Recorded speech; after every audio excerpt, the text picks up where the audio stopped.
Calling all detectives.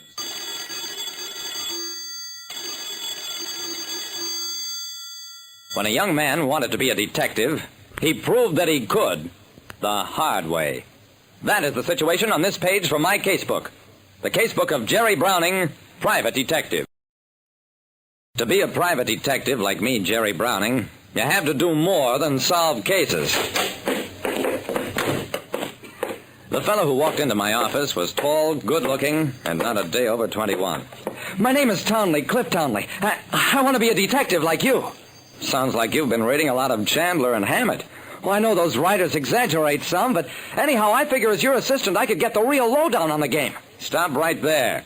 This business is not a game. It's work, long, tedious work. The hours are rotten, and so's the pay. But you like it, Mr. Browning. He had me there. Yeah, I stick at it. I sometimes wonder why.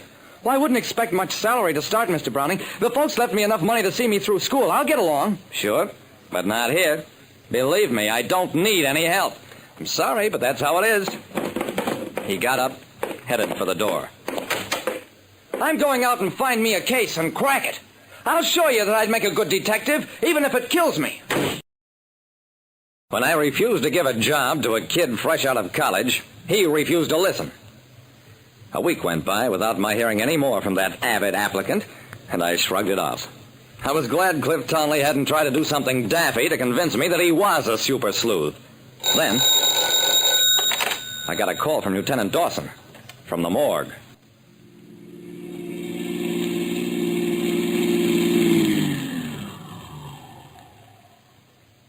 Jerry, we want you to make an identification. The attendant pulled out one of the drawers, and I looked down at the body of Cliff Townley. A squad car found him in an alley off Grover Street. He was just about dead when they got to him, but he managed to say one thing. Oh, Mr. Browning, I did it. I felt sick. That fool kid had stumbled onto a crime. I told Dawson the whole story. I should have stopped him, Dawson. It's my fault. Jerry, it's too late for that kind of talk. Thing to do now is to get his killer. Want to help? You bet I do, Dawson. You bet I do.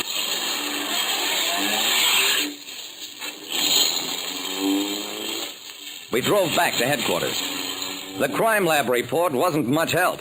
Shot fired from a .38. No identification papers or money on the body. Clothing labels, the Campus Targery, University City. We got in touch with the dean at Campton College. Beyond the fact that Clifford Townley's grades had been good, he was able to tell us nothing. I decided to work it from another angle, to think like Cliff Townley. I went looking for trouble. I made every bar within a mile radius of Grover Street. Sure, the fool kid was in here but a week ago. Asked me do I roll drunks. I turn him out, and he never come back again.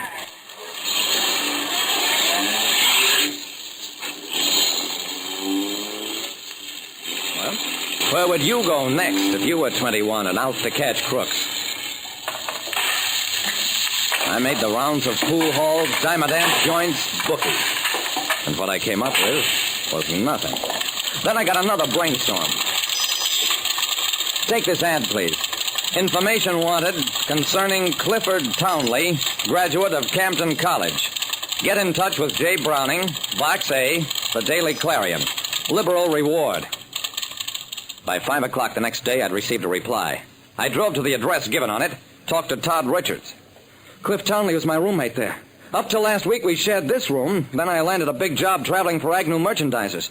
And Cliff figured to get one working for some hotshot detective. I gulped, but let Todd go on talking. So we gave up the room. Only my job fizzled out, and, well, I came back here. About that reward, Mr. Browning. I paid him. And then Todd said something that was worth every penny I spent. Well, look, why don't you go talk to Jeff Travers? Maybe he saw Cliff after I did. Jeff lives at the Chatham Club. I went to the Chatham Club. Well, I saw Cliff last Tuesday just after I got fired. Trying to cheer me up, told me maybe he knew a way to fix it so Agnew Merchandisers would give me my job back. Did you say Agnew Merchandisers? Yeah. I paid a walloping fee to the Benson Employment Agency for it, only it didn't pan out. I dashed out of the Chatham and picked up Dawson. We pulled a hush-hush credit report on the Agnew Merchandisers, and then we went into action.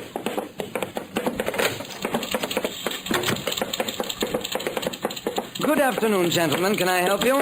I hope so. We're looking for jobs. You've come to the right place. We find the job for the man and the man for the job. That's the motto of the Benson Employment Agency. I'm Mr. Benson. Well, that's just fine. Now, Mr. Benson, what have you got for us? Benson appeared to think it over. I'm going to offer you the opportunities of your lives. I'm going to send you to Agnew Merchandisers, a splendid organization. However, the however was a matter of the fee. You see, we operate differently from the ordinary agency. When you're recommended by Benson, you're in. That's why we ask for our fee in advance. Of course, if you don't make good on this marvelous opportunity, we understand that's our tough luck. I'm sure you'll succeed. Benson picked up 2 cards, started to fill them out. Dawson nodded to me, and I took out my checkbook. No, sorry, no checks. This is a cash deal. Dawson pulled out some bills. Benson eyed them greedily. That will be $150 each. Okay, but we'd like a receipt. Make it out to the police department. Benson and his assistants tried to stage a roughhouse, but the police squad that came in handled the boys nicely. We searched the place, found a .38 caliber revolver. It checked through ballistics as the one that had killed Cliff Townley. Half an hour later, we had the whole crew in jail, and the personnel manager of the Agnew Merchandisers along with them. It's an old, familiar racket. A gyp agency makes a deal with the personnel manager, and after a few days the new employee is fired. Another one takes his place. Cliff had figured it out when 2 of his friends got the treatment. But his idea of doing something about it was to go up to Benson and accuse him. And for that blunder, he paid with his life. Like I said, it takes more than solving cases to be a private detective. You have to learn how to stay alive.